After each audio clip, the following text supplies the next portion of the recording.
guys, welcome back to Jenny's Vlogs. So this video was totally asked by so many people in my mail. Today's video is all about things to pack before coming to FIFU. I think this will be very much useful to the people who are planning to join FIFU. So without any further ado, let's get into the video.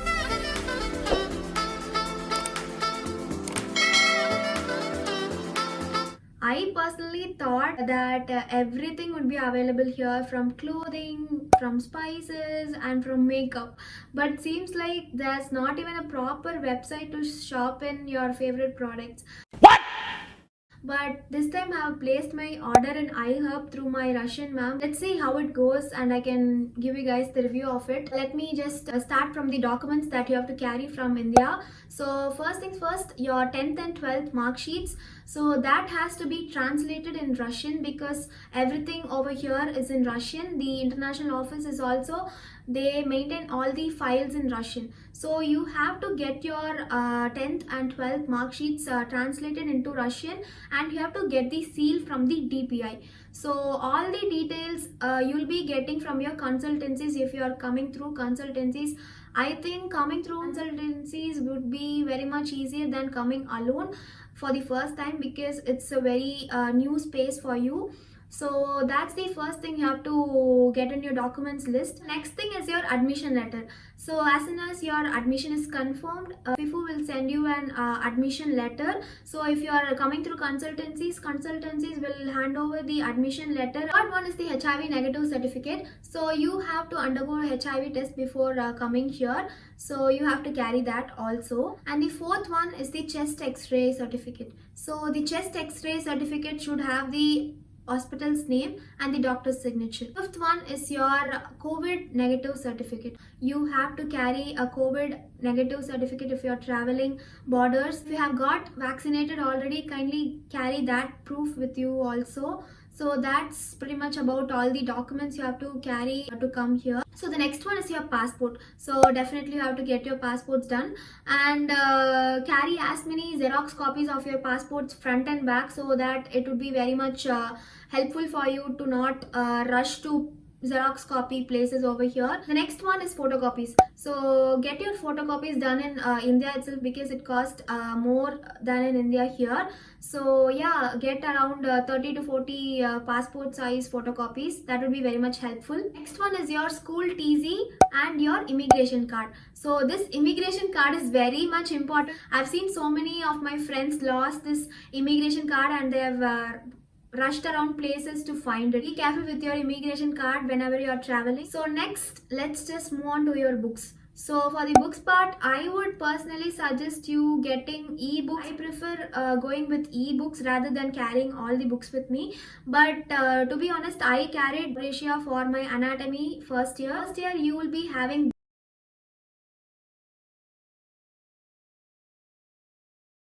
So for the physics, chemistry and biology part, you'll be getting PDFs from your professors. That is pretty much enough to study for your physics, chemistry and biology. For anatomy, you can refer Chaurasia, Gray's Anatomy and Atlas obviously. So that totally depends upon you. And for the basic nursing part, you will be taking notes in your classes and you will be attending vivas at the end of the semester. Russian and Latin, you will be getting books from your corresponding professors. You'll be paying for that coming here. So that's about Russian and Latin. So you don't have to worry about Russian and Latin books. So they'll give you books over here. The problem over here is you don't get English books over here. You only get Russian medical books. Next important thing to carry is your utensils. So we have been said to carry so many things when we came here, but seems like everything is available over here. We couldn't find pressure cookers and the exact mixies where we used to grind masalas and stuffs. You only get juicers to do your stuffs over here, but you can't grind masala in that mixer. You can get your pressure cookers and your mixer grinders from India. Other than that, everything is available over here, from knives to saucepans and everything. For the utensils part, don't waste your weight taking up all bada utensils. So take only pressure cookers and mixie grinders if you need them. And then coming to your grocery things from India. So we don't have so many products over here. So let me just say what are the things you don't get over here. So the first is urad dal and idli rice. Just forget about dosas and idli for about 10 months if you are gonna stay here, because there's no urad dal and there's no idli rice over here. If you really want to eat idli and dosas in morning, you have to make it by yourself. It is a tedious process, and sadly Indian restaurants over here also don't have idlis and dosas. So if you want to make idlis and dosas by yourself, you have to get idli rice or urad dal from India, and you have to do that mixer thing by yourself, and you have to make dosas and idlis if you really want to eat dosas and idlis every morning. But that would not be possible every day if you are going to college and all. We got adapted to these kind of breakfast and everything. We only eat one meal a day actually. And the next one is coconut. During our first year and all, we didn't get coconuts over here, but nowadays we are getting coconuts. We don't buy the coconuts because we don't have the tools to take the desiccated one. So we don't buy those coconuts over here. It's advisable to get coconut powders or desiccated coconuts from India if you really wanted to add a coconut in your dish. So that's about coconut. And then the next one is curry leaves. So you don't get curry leaves over here. We have come to a point that we can cook without curry leaves in our day-to-day dishes. So if you really wanted to get curry leaves, get dried them in your home so that you can use in your dish every day. And some of the other things would be chana dal, hinge, and you don't get your tropical vegetables over here. So you have to get used to vegetables over here. I think you'll get used to it. So next is the important point for girls. I would personally suggest you getting your sanitary pads from India, because I don't think you'll be comfortable with the pads over here, but I have got used to these sanitary pads over here. But I don't think for the first time you'll feel very comfortable with the pads over here. At least get your sanitary pads for 6 months from India so that you can get used up to these sanitary napkins over here. Coming to skincare, I thought like all the Korean cosmetics and the drugstore products would be available here, but seems like there's not even a chance of getting those products over here. So it was very difficult for me to get skincare products over here. So if you're a skincare junkie as me, please do get your skincare products in India. So it would be very much useful for you guys. Coming to clothing, I prefer getting all winter essentials over here in Vladivostok, because I don't think India manufactures the exact thing we need for winter over here in Vladivostok. Don't get all the winter jerkins, the scarves and those stuffs in India. Just get it here. I think you'll be coming at September end, so at that time winter just starts. So I don't think it will be very much colder than December. So December and all, it's very freezing. You can get your winter jerkins before the extreme winter starts. If you're coming on October starting and all, you can actually get yourself a winter hoodies withstand cold, just to come from the airport to the dormitories. Next one is to carry an Indian festive outfit. So you do have so many Indian festivals celebrated over here,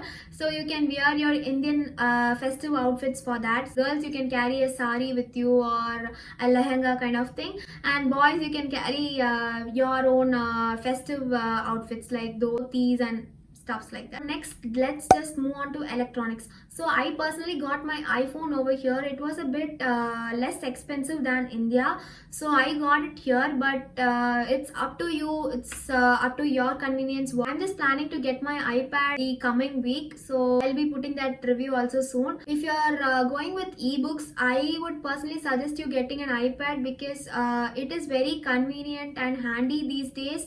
You can't carry your laptop all the time. Next important thing is to carry a travel adapter, guys. I personally suffered a lot forgetting this thing in my first year. My dad also insisted me to carry this, but I totally forgot, and I didn't have a travel adapter throughout my travel. That was very much difficult. So I suggest you to carry a universal adapter. I totally forgot about saying Indian spices and masalas. So you do get Indian spices and masalas over here, but it's not that much spicy as in India. So if you are a spice eater as me, you don't like the masalas and spices over here, so you have to carry that as well. I'll mention all the masalas, spices and the essential groceries you have to carry from India in the description box below, so that you can check that out as well. Next one is ATM cards. So I have an global debit card from Indian bank. That's where my parents send me money and I withdraw from that card over here. So you have to carry your own debit cards where your parents can send you money. Go through all the banks, see which is convenient to you. I personally feel that Indian banks charge very less for the transaction charges, because when your parents send money in INR, it actually changes to rubles when it reaches to you. So there's a transaction charge there. See that also before choosing your bank. But my friends and all, most of my friends, they have Forex card and they say that it is very much convenient than the global debit cards. So see which is convenient to you. Do a lot of research before getting your cards. And the last and important one is your medicines. So I think it's very much important to carry your own medicines from India, because you'll be used to that kind of medicines. You don't get the same medicines over here. You do get medicines for your health issues, but I don't think you'll be getting the same one as in India. So if you are carrying so many medicines, just carry doctor's prescription and the doctor's signature in that, because you have so many medicines. Be in airports, they might check your baggage, so it's very much important to carry a prescription with doctor's signature. I covered most of the things in this video, so if I get reminded of any things, I'll put it in the description box below. So if you have any personal questions, just don't hesitate to ask in the comment section or mail me. I hope this video helps, and like, share, subscribe if it really helped you. So I'm signing off. Bye bye. Take care, guys.